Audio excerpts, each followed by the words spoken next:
Just when people thought Justin Baldoni was finally the bad guy, Blake Lively proved she will always be the bad guy. The internet's buzzing with speculation that there was more happened behind the scenes. I believe this. I believe that she liked him. She kind of fell for him. Those scenes were super steamy. Like, they had great chemistry. You could see that in the movie. And she was very kind of flirtatious in that video when they were kind of dancing side by side. And I think there was like text messages going back and forth. I think Ryan Reynolds saw something. I think then he got involved. Then he's poking fun on the Deadpool movie, the nice pool comments and all that stuff about him. This is my celebrity couple. Like, this is my celebrity couple that I would double date with my husband. Now, I find them so annoying. Hollywood marriages are the fairy tale that always come with a plot twist. Just when you think a celebrity couple has cracked the code to everlasting love, reality decides to crash the party. And now, it's Blake Lively and Ryan Reynolds in the spotlight. Justin Baldoni has come with receipts. Lively is finished. He has said that the New York Times basically cherry-picked and altered communications and didn't give any context to anyone, which is true. He has text messages of Blake asking him to come to her trailer while she was breastfeeding so that they could discuss the next scene. Hey, Blake. It is 2 in the morning. Hopefully this does not wake you up. The golden couple, the internet's favorite lovebirds, the ones who have made everyone believe that playful social media roasting is the key to a perfect marriage. Turns out things might not be so perfect after all. Shocking, right? Who would have thought that behind the glamorous red carpet appearances and witty Instagram captions, there could be issues? The biggest Blake Lively supporters on this app, this footage that I'm about to show you guys is going to make it really, really difficult for me. Sorry, but this girl just keeps digging herself into a hole that I cannot dig her out of. This behind the scenes footage of them filming a very romantic scene, and in the scene it is very apparent that Blake Lively is very comfortable and almost a little bit flirtatious. Just watch.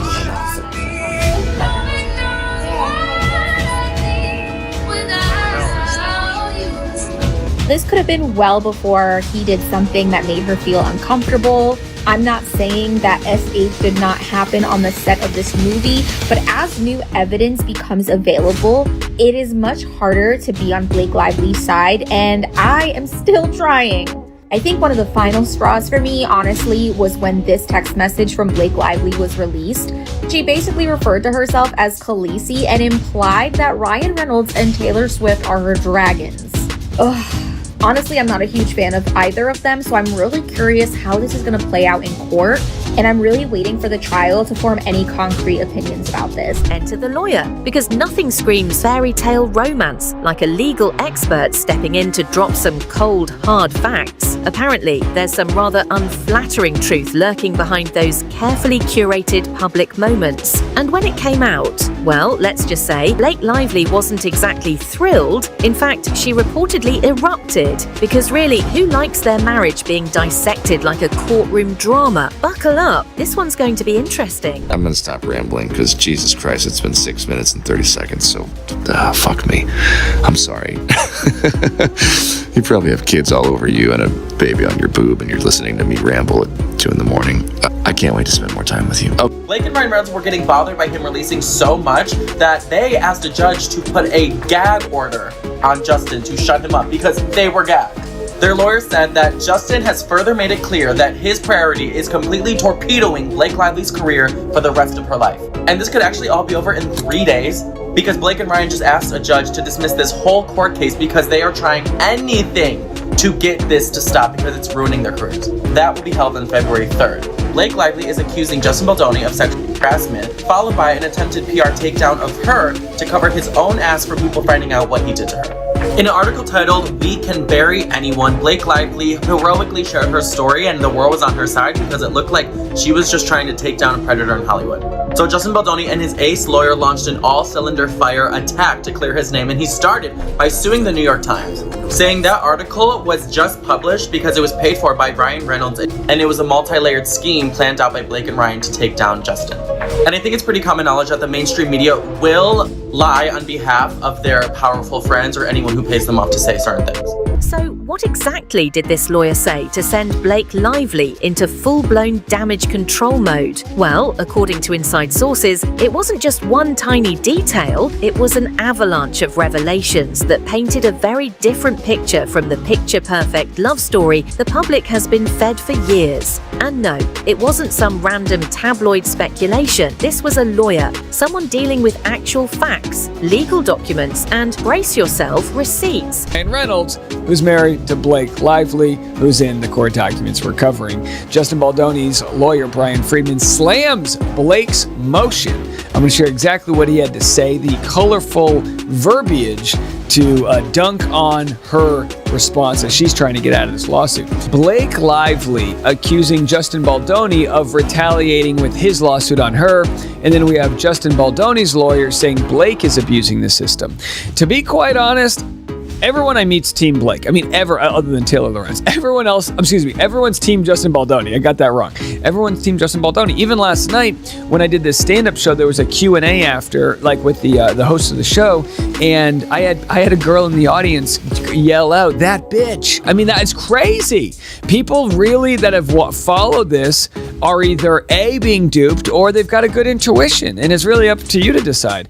Now, let's talk about Ryan Reynolds, the man who can do no wrong in the eyes of the internet, the walking, talking meme factory who has convinced everyone that being sarcastic on Twitter is a personality trait. But according to this little legal bombshell, his humor might not be working as well behind closed doors. Apparently, that playful, charming sarcasm, not so charming when it's a daily reality, because, surprise, not everyone wants to live in a never-ending comedy special, especially when the jokes stop being funny. Every interview that Blake is in, there is some portion of it that there is like a staged Ryan Reynolds sort of question. So there was an interview I was watching where they showed Blake a video that they did of Ryan telling her to come home. And there's always like these really cutesy kind of staged moments. And normally, again, years ago, would have found that adorable.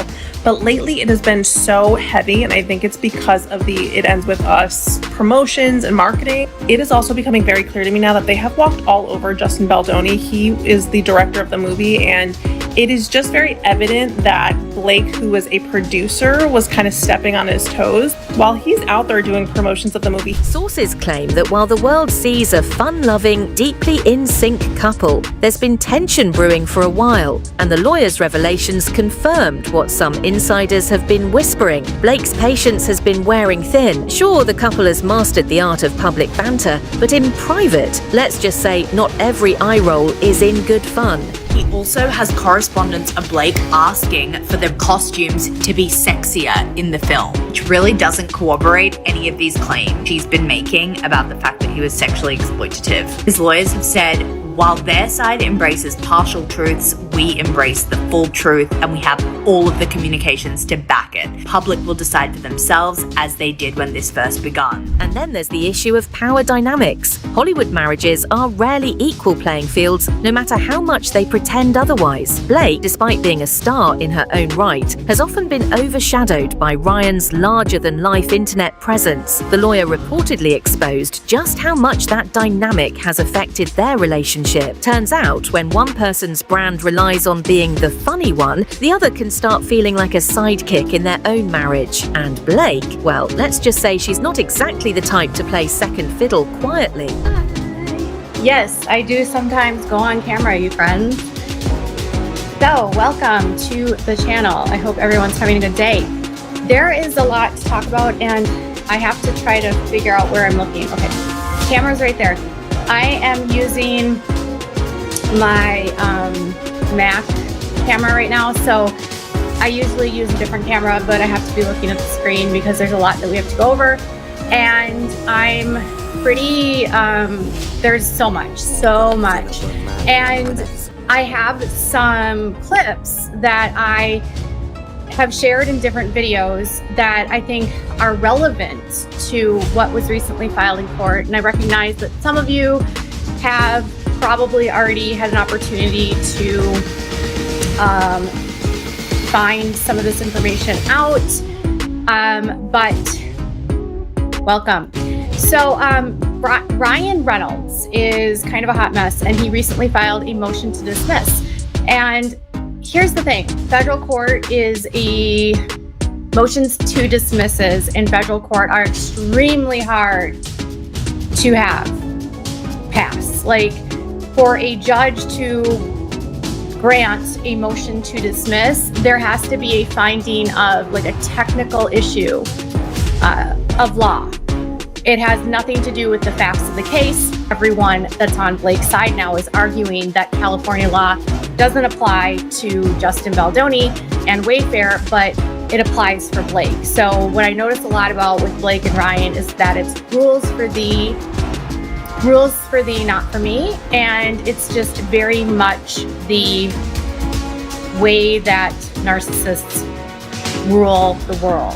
Then came the financial aspect. Because, of course, what's a Hollywood marriage without a little money drama? According to legal discussions, there have been some disagreements over investments, business ventures, and, shockingly, career sacrifices. It seems that while Ryan has been expanding his empire with Mint Mobile and Wrexham, Blake has had to press pause on a few of her own ambitions. And if there's one thing Hollywood loves more than a power couple, it's a power struggle disguised as mutual support. It's now being reported that some of the cast and crew from It Ends With Us have been supporting Justin Baldoni during the alleged feud because they think he got screwed over by Blake Lively.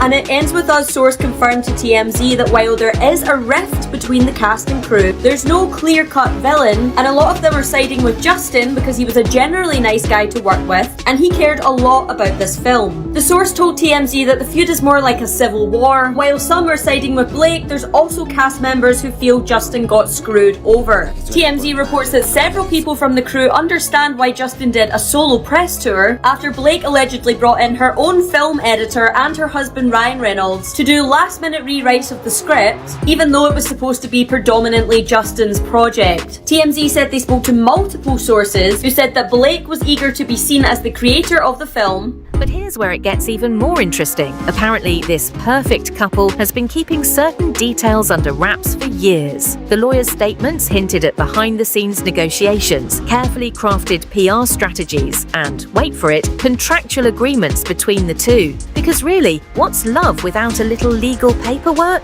It's almost like their relationship has been managed as meticulously as one of Ryan's Deadpool scripts. And Blake's reaction to all this, let's just say erupted, might be an understatement. If there's one thing she values, it's control over her narrative. Unlike some celebrities who thrive on oversharing, Blake has built her brand on selective exposure. So, having a lawyer air out these inconvenient truths, that's the kind of chaos she did not sign up for. But it just seems to me that the Team Lively side has been caught really quite flat-footed on this whole thing, and yet they're the plaintiffs. They're the ones who had all the time in the world to prepare this before they filed. So I know you've talked about this, but what is your view of that? Yeah, that's the thing that was the strangest to me, was she claims to have, had all of this ready, even when the initial New York Times article was published, right?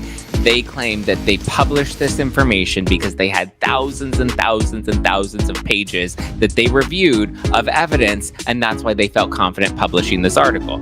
I didn't believe that there was, even 50 pages of information that they reviewed, but that's my own personal opinion. But it's where's the 1,000 documents that they reviewed then? But let's not forget Ryan's response, because of course he didn't exactly sit back and let this unfold without some kind of damage control. And what does Ryan Reynolds do best? Make light of things. So naturally, instead of addressing the situation head on, he did what he always does. Cracked a joke, a deflection, absolutely, but also a tried and true strategy that's kept him on the public's good side for years. The problem, not everything can be laughed off. And according to insiders, Blake wasn't exactly in the mood for another witty tweet when all of this came to light. If anything, his casual attitude toward the revelations only made things worse. Because let's be real, if someone is calling out cracks in your marriage and your first response is a joke, it kind of confirms the issue, doesn't it? Blake Lively has filed to get out of this lawsuit,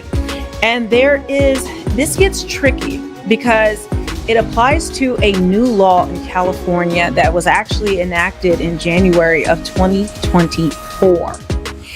Now, on its face, it can look like that she could get out of it, but there are some details in which I don't see how that's a possibility. And it also doesn't mean Justin Baldoni can't sue her again. Justin Baldoni's $400 million lawsuit.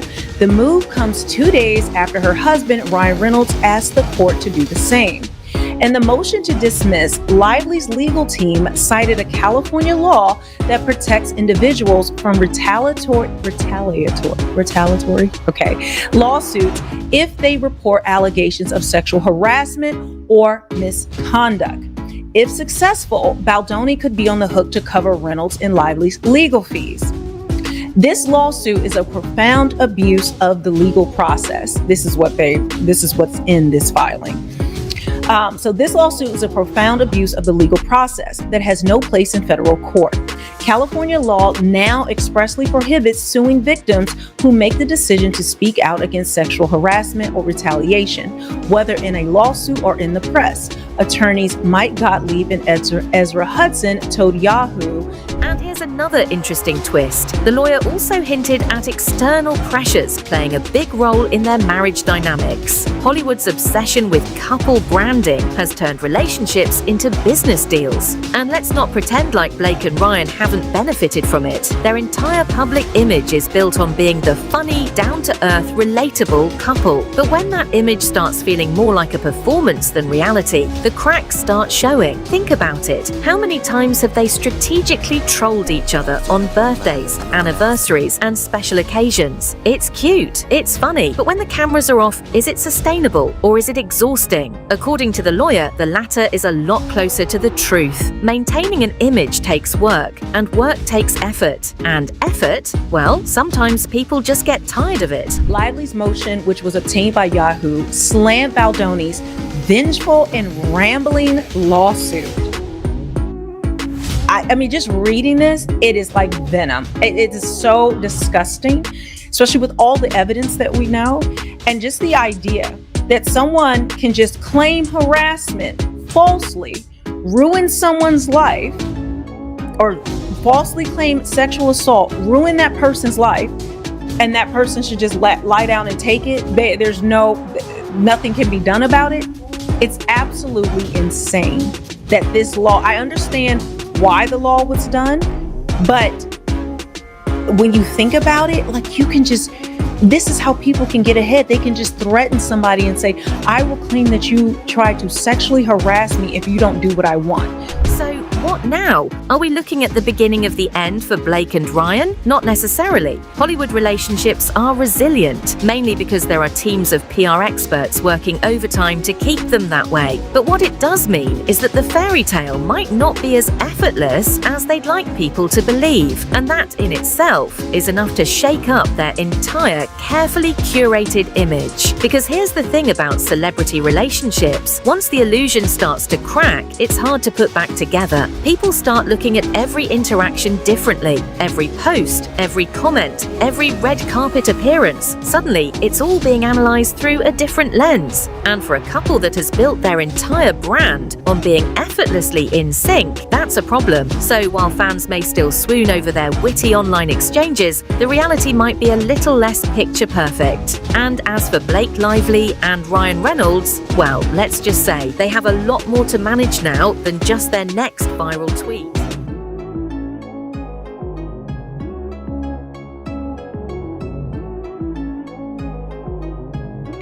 Coraje suena por madre, un homenaje.